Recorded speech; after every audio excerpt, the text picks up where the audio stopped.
Thank you very much. The saxophone section of the UMO Helsinki Jazz Orchestra. Thank you for joining us for our series of instructional videos about big band section playing. I have the great pleasure of being here today in the Cable Factory in Helsinki with the aforementioned UMO Helsinki Jazz Orchestra saxophone section. These videos are a co-production with the Finnish Big Band Association. I'd like to thank the Finnish Big Band Association and especially Mr. Rasmus Soini for collecting topics and questions from member big bands of the association that we are going to sort of talk about today. We have some musical examples, and then we're going to talk about a variety of topics, answer some questions, and actually see where the conversation goes. We started with, well, that was one of the classic big band saxophone solis, Groove Merchant, arranged by Thad Jones. It's a Jerome Richardson composition. And I guess the first thing to talk about are some of the general thoughts, ideas, concepts behind section playing. So, what are some of the most important things to think about when we're playing in a saxophone section? And we're going to start out with Joni, with our Joni Avela, our lead alto player. He's going to give us some of his thoughts on the matter. Well, I think in all music making, there are balance is a key element, I would say. Whether it's rhythmic balance, whether it's dynamic balance, and it's really important that everyone knows the music and knows his place in it when we are playing in anything orchestral or sectional. So I think that's like one really important topic that we will investigate in different circumstances. Saxophone solos are really case in point where all these things come together. Exactly. Now, talking about balance, you as a lead player, it is your responsibility to make sure that your section is balanced. So when we're talking about balance, what are maybe some problems that a lot of younger or less experienced big bands have? And how do you actually fix these maybe balance problems within the section, even if it is a very experienced professional musicians? I like to do, you might call it problem solving in where you go into really tiny bits of very basic situation actually. And of course you need to pay attention, that's first. Try to analyze where the balance is off. Very often, let's say in amateur circumstances, I find that it's just maybe some people are afraid to play their part, but the thing is that you shouldn't worry too much about sticking out in those contexts, because the lead player really needs the acoustic support for his playing to be to get really the possibility to sing out his phrases. Okay, so one of the things that you expect from your section players, from the players in the section, is support, and that everybody is really, that we hear each voice fully, because I think that's maybe another one of the differences. A lot of young saxophone players come into big band playing after maybe playing in wind ensembles, where maybe the individual part is not as important as in a big band section. When we're talking about these 5-part saxophone solos, like we just heard, each and every voice is important and needs to be fully represented. So I think that's a very important thing. Whether you're playing lead alto or second tenor, it still needs to be full. And of course, that's something that the lead player expects from the section players, is this support. And of course that's your responsibility to let them know if you're not hearing one of the voices. So that's something that's definitely very, very important. Yes, and going back to the really nuts and bolts of dynamics, I would really suggest sometimes that you get together just with one of your saxophonist friends and you try to do dynamic matching. Play an interval and try to find the balance where your friend, where the other section member sounds most resonant. And I think that's the key to section balance also, is that as like a mental goal, I would set like, in which volume should I play that I play the lead be its most resonant? Not hide it, but not under-support it even. Okay, yeah. And of course, a lot of this work, not just with maybe two saxophones, but with the entire section, is mainly done in sectional rehearsals, correct? I mean, because of course, once we get into the tutti rehearsal, where the entire brass section is there and the whole rhythm section, sometimes it's very difficult for saxophones to hear what the rest of the section is doing. So this is another one of the important points that our trumpet section and our UMO trombone section has also made, that the importance of sectional rehearsals should not be underestimated. So a lot of this detail work, this balance work, talking about dynamics, does happen in the sectional rehearsals. So if your big band is not doing sectional rehearsals, please make sure you start doing them. Now, these are some of the things that you expect from your section players. But what I would like to do is maybe ask some of the section players, what responsibilities does a lead player have, and what do you expect from a lead player? So in the saxophone sections, for example, Ville, when you're playing in this section, what do you expect your lead player to bring to the table, to bring to a rehearsal, to offer?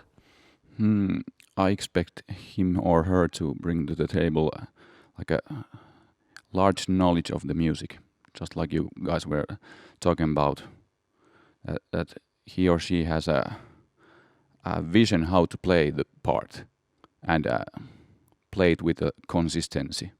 So when we rehearse it a take after take, we can match his or her playing. So if it's changing all the time, it makes our job much harder. Yeah, that's a very, very good point. Consistency, so making a decision for however you're going to phrase something, whether it's long or short, more even eighth notes, more swing or eighth notes, but that the lead player tries to do it basically close to the same every time so that everybody can really attune to it, listen, of course, and knows what's going to be coming. So there's also some very good points. And of course, this other point, listening, extremely important in the section, not just the lead player listening to the section players, but the section players to the lead, and of course the other section players, but also this listening to a lot of music. So for example, a piece like Groove Merchant, first recorded in the 1960s by the Thad Jones Lewis Jazz Orchestra, and also the way that band played the piece back then, and the saxophone section played it back then, and the way that the Vanguard Jazz Orchestra plays it today, there are some very big differences. And of course, obviously, the goal should also be to develop your own interpretation. But your interpretation should be based on the history of the piece and sort of the important and original recordings. So it should be an informed interpretation. So yes, I think, Joni, you'd like to elaborate on that. Yeah, well, since saxophone players are different, so I think this is a classic, and there are precedents, of course, fantastic precedents by a few organizations about this piece. However, also maybe at some point you can recognize your own tastes and skills or aesthetics somehow. In this particular piece, it's quite tightly framed playing field, but you can try to put something that you might feel is yours, even if it's in a very small field. I would say that's pretty important to keep the music alive, anyhow. No, I think that's a very important point. But maybe here's another question to some of the members of the section. How much interpretive freedom does the lead player have? And where do you as section players start to raise a hand and say, hey, maybe we're going too far away? Does that ever happen? I mean, Max, would you have something, or Ville, Max, have something to say about that? I mean, does it ever happen? And if it does, how do you guys deal with that? I think it's only been a handful of times I've asked Joni whether... Are you sure about that? I can count it with my fingers. And all of those times it's been Joni's interpretation, and I think also us as section players, we kind of make it possible for Joni to make it colorful and living while we're supporting him. And just before we began playing, Joni had this example of him being the king being carried on a stool or his throne, and we're carrying him. So we're kind of working for him, but without us, he couldn't be the king. Of course, So yes. I mean, yeah. that's a Well, metaphor. support. You know, this mutual support, and this is also one of the topics we've been talking about within all of these workshops and these instructional videos is support. And playing in a big band section is about mutual support. You know, we could compare it to sport, we can compare it to other things, but it's mutual support, and everybody has to play a role in supporting each other. And the goal being, of course, to create the best possible music. And so, of course, you know, if we're talking about responsibilities, I mean, maybe the lead alto player is the king. Maybe we'll have to change the terminology, you know, to make it a little bit something less with less negative connotations. But it is, of course, mutual support, you know, and sort of removing the ego from it, you know. But yeah, so you know, so very good points about that. Yes, please, Joni. I think regarding not only dynamic support but time support is really essential. That you can really internalize the leader's phrasing, the way he thinks about that, or what he tries to do, and that includes like you know, being a section player. Actually, is in no way, I don't think, or should be approached as something inferior, and that's really important because you really have to. Actually, I mean, in a way, you have to be better than the lead player, in some ways, because the lower parts need to be really on time, and not late, not too early, but I mean. Especially, I mean, often being late would mean something that hinders the leader from concentrating on the liberty of shaping the phrase. If they are late, there's no possibility to shape a phrase. But if it's really taken well care of, then it's just a breeze to play. Exactly, and that is maybe another difference between big band playing and wind ensemble or orchestra playing. You know, each and every voice and each and every player is important. You know, there is sort of a saying that says a big band is only as good as its third trombone player, and the same thing is here. A big band is only as good as the second tenor player. You know, because of course everybody is important and vital to the success of the music and the endeavor. Why don't we wrap up this first video, and why don't you guys play that second sax solo example? This is from a composition called Storylines by a Finnish composer, Kimmo Lintunen. And this is a saxophone solo, a bit in the style that we just heard with Groove Merchant. But one thing to pay attention to is that Kimmo, he wrote this solo in a fairly low register. So not just for baritone saxophone, but also the tenors and all saxes are in a very low register. So this also creates some additional challenges in regards to balance. So really, like the tenors, second tenor in particular, really has to play with a very big sound, but of course in time, and of course keeping the sound soft so it doesn't get too hard, because that's also a danger of tenor saxophone sometimes in the very low register, keeping the sound warm and round. And so this creates some challenges, and I think, Joni, you can also say a couple things from a saxophone player's perspective. Yeah, I think that's a really interesting technical viewpoint. And Kirmo really wrote it skillfully.